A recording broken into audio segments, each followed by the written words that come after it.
Hi guys, good morning, good afternoon, good evening. This depends on how you're watching from. My name is Zippy the nurse on YouTube. I am a nurse by profession who's been working in Kenya, Africa, to be precise in Nairobi for the last 14 years. I recently moved from Africa, courtesy of MedPro International Staffing.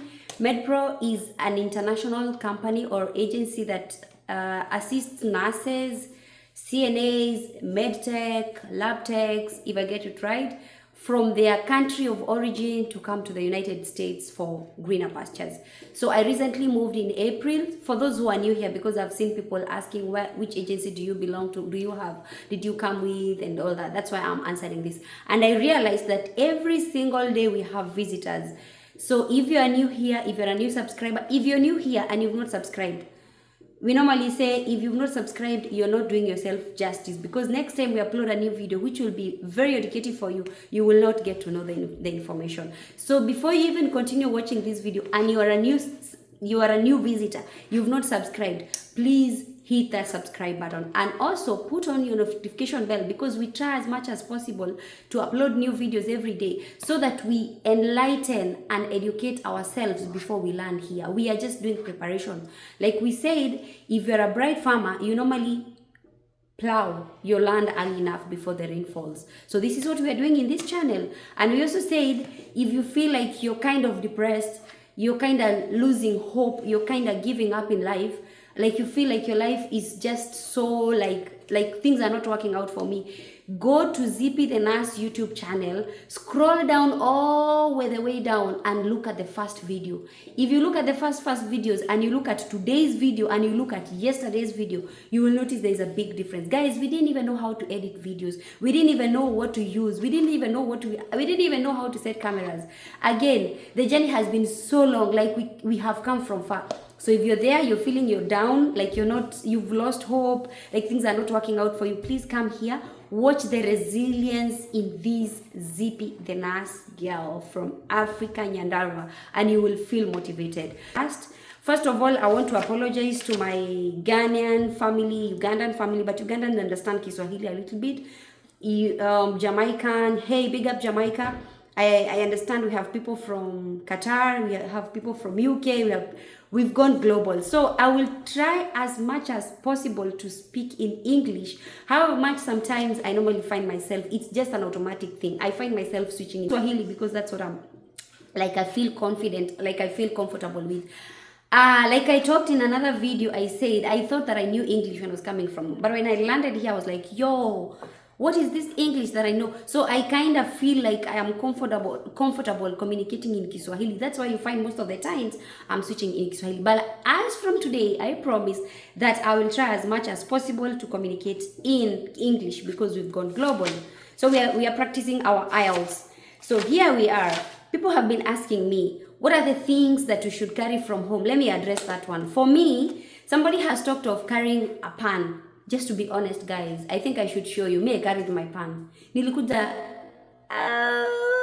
see me talking Kiswahili again. I carried my pan. Like, I carried literally pan for making chapatis. So I wouldn't advise somebody to come with it, because people say there are pans here. But if you feel that you want to do like Zippy, you can carry yours. Another thing I felt like for me I should have bought back home instead of buying here is scrubs. These scrubs that we put on. This channel belongs to most of the nurses. Like, we are many nurses here.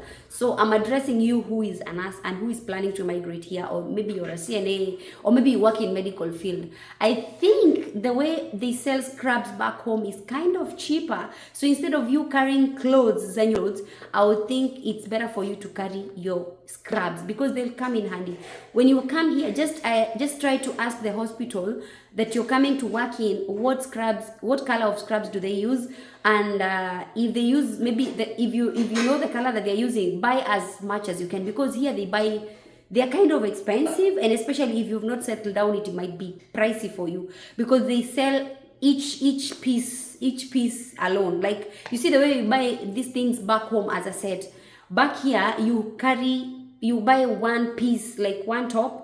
Like, maybe they will tell you this is $26 or $30, and then, like, for me, the ones I have, I bought one at the top was $30, and then the trouser was, I think, $27. So you find like when you convert it, of course it's not good to convert in your currency, but you have no choice. You end up converting it, so you find it's a bit expensive, and you've not settled down. So for you, as your starter pack, if you're a fan of chapati, maybe you can carry that pan like somebody was asking. You can carry your tea leaves, because by the time you get accustomed, like buying, like knowing where to buy things, getting the stores and all that, it might be tricky for you. So like somebody was telling me, they are on Amazon, but by the time you realize which unga is that, like which maize flour is that, which corn flour is that you need, it might take time for you. So you can carry maybe 2 packets, especially for those people who are passing via Florida, for you to start life, just instead of carrying home clothes, because most of the times you'll not be at home, most of the times you'll be at work, you're using your scrap, so you need few clothes for you, other than you, like, so instead of you carrying more home clothes, buy more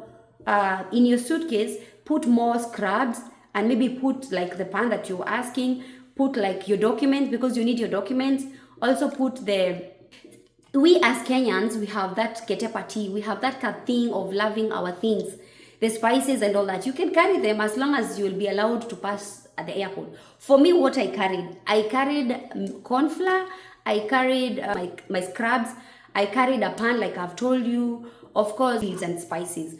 But the things I would have not carried for sure were clothes. I wouldn't have even put even a single cloth, because you come here, you find that every season has got different types of clothes. Why did I even have to buy shoes back home? The sports, the sneakers that we wear. When you come here, you will find them. There are so many. Like, that's for me. I don't know about others.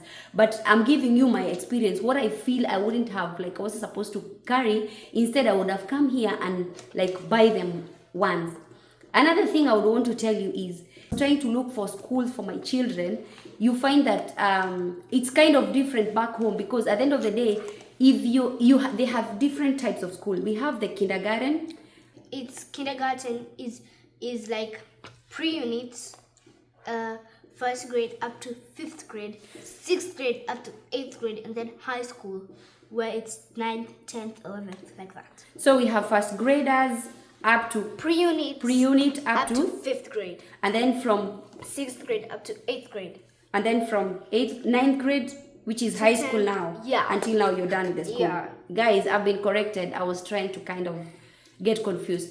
So you find that if you have kids who have kind of like 5 years apart, like my children are 6 years apart, they're 5 years apart. So you find that they cannot be in the same school. For me, though, that was a big thing, because initially I thought they would be in the same school. So for me, I'll just go drop them, or they just use one bus. Back home, that's how it used to be. Like if it's a school from pre-unit all the way up to grade 8. But here you find like the system has kind of divided them and all that. So it was kind of a shocker for me, because I was like, now how will they be doing? Like how will they go? Because I was kind of depending on the bigger one to like be, not protect, or to kind of, I don't know how, but to feel that sense of like, I have somebody who I know at school, but in this case now they are just new, both of them, they are new in different places. Like, so I find like those are the things that you should be prepared in such a way that when you come here, just know that there is a likelihood, if you have 4 children, all of them will go in different schools. Another thing, school transport is free, and also the school education system, the education system here is free, and it favors parents, because at the end of the day you're paying taxes. The other thing is, back home children used to wear uniform. There are so many people asking me, why are those kids going to school without uniform? In America they don't put on clothes, but there are some schools that do use uniform. Like maybe if it's I hear them calling charter schools. Charter schools are private schools. So for me, my kids are in a public school. That's why you find them, that when you see them, when I say I'm from picking them, they are in they're not in school uniform. Another thing somebody wanted me to talk about is about how do people end up being homeless. Bills. However much you're paid weekly, your bills are coming in weekly. I will give an example. Here we have AT&T, we have T-Mobile, we have whatever. So you find that you get bills of your phone at the end of the month. So when we were in Florida, when we got the US line, we didn't know that when you call home, it will be very expensive for you. So for me, when I received the line, I was there calling my mom. Hey, mom, yaje. Hi, now I have a phone. I have a US line. You can call me. This is my number. Yo, wait until the end of the month. I received a bill of 125 1 month. A bill of 125. You can convert USD. You can convert that in Kenyan shillings and tell you. And guess how much that was. That was very pricey for me, because back home I used to put, even if it's 20 bob, and I'll call people. I mean, I didn't have bills. Like, I used not to have bills, like phone bills and stuff. So you find that the first week you've been paid, but there's a bill that's waiting for you.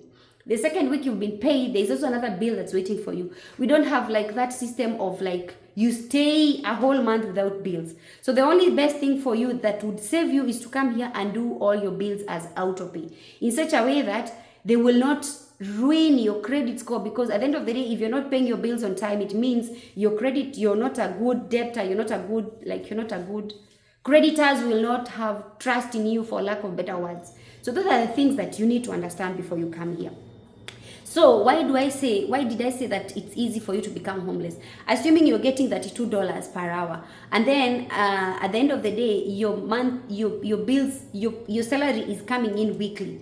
If you're not careful in arranging yourself, like in arranging your finances, you will feel like you have a lot of money at the end of the week. So you will squander that money, then come next week you have another bill, you squander that money, come the other week you have, by the time the end month is coming, you don't have money. What will happen, my friend?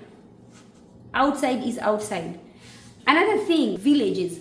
There's a video I've shown you, I think it has premiered in the last 2 days, about villages here. The things that social media will never show you about America. There are so many dingy places in here, like there are some village set up, like Kukundani, there are some villages still that American, like the social media will not show you. There are slums that social media will not show you. But at the end of the day, they will show you arid areas in Africa, they will show you people dying of hunger in Africa. There are also people here who are, like, people are donating money for them because they are homeless and they're in America. So those are the things that you need to know before you come here, and you end up like mixing up yourself financially, and then you end up finding yourself in the streets. What else did I see people asking? About throwing things, like the video I showed you last time about people throwing things. People, it's true. When I was back home, I used to see this TikToker guy on TikTok, like he used to say, Huku US, people throw things. It's true. Why? Why is it so easy for you to dispose of things in a trash? We said it's a trash can. Trash area, trash bin. Trash bin. A bin. Bin, like down there. A bin. It's a bin. Yes. What's a trash? It's trash. Trash is the one that you put inside a bin. So it's a trash bin. Yes. So that is the trash area. In short, you can just say bin. The bin. Okay, that one. So it is very easy for you to dispose of things instead of transporting things. Why am I saying this? Like when I was buying my seats, I bought them about 19 miles. So if I wanted to go and get them, if that company that was selling for me the seats didn't have a means of transporting them here, I would have gone them by myself. Lucky enough, they had an after sale service. I hope you get that. Here, we don't have like those people you find in Glogon. Like when you go to Nairobi pale downtown, you find there are those small trucks that help people to move, the movers. So the movers are here like U-Haul, but you have to either pay the driver to carry for you things, and remember, services are paid here in hours. So assuming like I want to move from here and go to a place like Raleigh or Charlotte or something, those are like 4 hours from here. They will have to calculate the hours they will spend going and coming back, and then they'll also use, like you're using their U-Haul services. So it will be very expensive for you to transport those things. So you opt, either you get the U-Haul, like that truck, you drive by yourself. So imagine now me driving a lorry, because it's kind of a lorry or something, like those trucks. And then imagine myself driving that thing. I've never driven one. I've never driven a truck. So imagine driving a truck, packing the things by myself, you know, like you see this thing here, guys, and the TV stand that I showed you. These things, you're the one who assemble, like DIY. You're the ones who assemble them for yourself. So imagine now you're moving from here. Maybe you're going to a place like Charlotte. It will be very easy for you to throw things in the dustbin, like in the trash can or whatever it is that you want to call it, instead of carrying them, because it is even more expensive. Maybe when you're carrying them, you're carrying them from here, you have used a lot of money, maybe it's not even worth it. I don't know, I think that's why people just throw them. However much maybe it's a good thing. Like for me now, if I'm to move from here, how will I start carrying those things? I carry kids, I carry sufurias, like the saucepans and everything. I'll just dispose them also and go. That's why you find that it's true, people throw things here. It's not that something is bad. Like there's a day I found a mattress, I found a bed. I've shown you like there were gas cookers, like there were stoves, cooking stoves. I've seen a laundry machine, a whole complete laundry machine. Well, as you know, when you're buying those things back home, it's very pricey. Okay. Another thing people are asking, what documents are needed for your children from Africa to here when they're transferring schools? My children didn't have a lot of requirements because they are still young. They are still, one is in middle school, the other one is in elementary school. They didn't need a lot of documents to be transferred from Kenya to here. The only thing I needed is the immunization record. Like, have they been given the KEPI schedule, KEPI immunization record, and maybe the whatever we used during IOM, like to show that they've been vaccinated. Those are the only things that I was asked.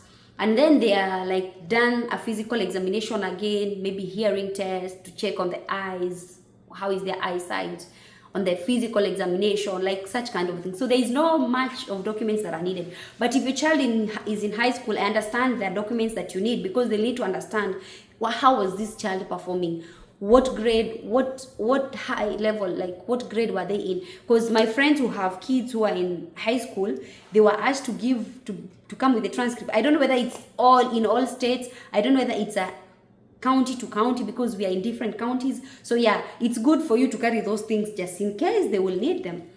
The other question that people had asked, why did I choose auto source over auto? Why did I not choose auto source, but I chose Advantual? Auto source, for me, I found that it was a bit expensive, and then the number of things, the variety of things that they were giving, like the kind of cars, the brands that they were giving me, I felt like they were kind of limited and they were like expensive. Because if I was to go with auto source, it means they are making a vehicle for me. Like you know what I'm saying? Like they are making that vehicle for me. And like if I use Advantual to go and buy a ready-made vehicle, and then I just decide I want a Toyota, like the way I chose Toyota Corolla Cross. I'm joking, guys, don't take it serious. Like the way I chose Toyota Corolla, it means that it will not be that expensive, because they were not making that vehicle for me. It was not customized for me. It was made for anyone who can buy it. But with auto source, it means they are custom making that vehicle for you. So it would have been expensive for me. So if, for example, like right now, I am paying 540 USD per month for the vehicle. If I was to get the auto source, I would have paid for the same. Of course, I wouldn't have gotten that vehicle. It would have been more. So I would have been maybe paying around, I think 620 or something. It was way above that amount of money that I'm paying right now. So that's why I felt like, no, this one, because they don't have, during my time, they didn't have vehicles to choose. So I was like, let me not do it. So yeah, what else did I need? Let me think. Another thing I wanted to say, scammers. Guys, you think that only in America, that only in Africa we have scammers. Scammers are very many. No scammers, or there's no theft or something. I was scammed myself. How was I scammed? When I came in, I didn't have a bed, I didn't have a chair, but I had a house. I had paid the rent and deposit and all that, like the way I had explained to you in the other video.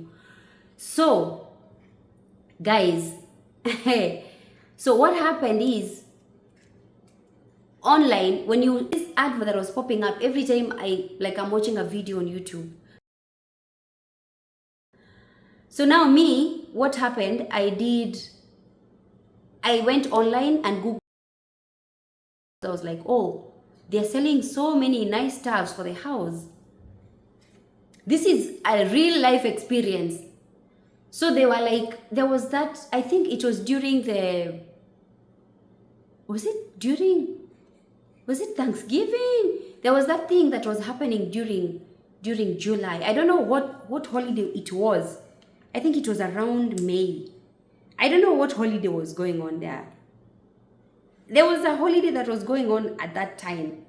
So they were like, and it was on a Friday. So they were like, because it's a holiday, they are appreciating their clients. And I was one of the clients. So they were selling chairs, like a couch. Instead of selling a couch for 300 USD, they were selling at 47 USD because it's a flash sale. And I heard that in America, you can get those things of flash sale and stuff. So I was like, wow, this is a good deal. Wow, this is a 7-seater and it's looking very cozy and very nice. Okay, and then kidogo another advert pops up like in their website. I don't know whether it was not a legitimate website, of course. And then they were like, okay, well, they're also selling TV, a Samsung 70 inches, a Samsung that cost about 2,000 USD. They were selling it at 47 USD because it's a flash sale. Then I was like, wait a minute. Zippy, you gotta be a risk taker. The risk taker that I am. I took the risk. Bought the two of them. Swiped my card. Inserted the details very fast. And I was not telling my friends because I was like, I will surprise my people when they come to my house and see this big television, and I will be telling them, oh yeah, this TV is for $47. Actually, I only called one of my friends in Maryland who is a Philippine and told her, by the way, I've gotten a good deal on TV. They're even selling, they're saying one person in North Carolina has bought, somebody else in Asheville has bought, like that kind of, I don't know whether somebody has ever experienced this. Where? And then they sent me on my email, they sent me my tracking details. My friend, it was a scam. I kept checking on that tracking order. I kept on following up until at some point, I think after a week, both of them, they went. That was like about $100 that I wasted like that. About a week later, when I was trying to track that number, they were like, that number is not even existing. It does not exist. Because it was a scam. I was scammed. Like when you come from the village back home, when you come from the village and you come to Nairobi, there's a way they used to say, you have to be conned, you have to be robbed, you have to be done something in Nairobi because it's a busy city for you to raise up your antenna and be very careful. Right now, I am very careful because my yellow socks were pulled up. Yo, I can't even dare that one. I don't know whether I've answered your questions and concerns quite consistently. Somebody is also asking, what the heck with everyone, with all these so-and-so NAS crap? Other than that, good job and stay blessed. And I will ask you, what the hell is wrong with you writing your name there as BLL? Yo, why are you so bitter? Anyway, guys, thank you so much for coming here. If you're a new subscriber, we've said, please don't finish the video without subscribing. And if you're feeling bitter that we are calling ourselves so-and-so NAS, we are proud of ourselves. Be proud of yourself. Be proud of your profession. Don't be bitter about other people. Yo. Anyway, I've seen your comment. You're saying, what the hell is blah, blah, blah, blah. We're calling ourselves NAS. We are proud to be nurses. And we are advocating for other nurses to get greener pastures, get better life and all that. So stop being bitter. Get a life. Thank you so much and stay blessed as well. Bye.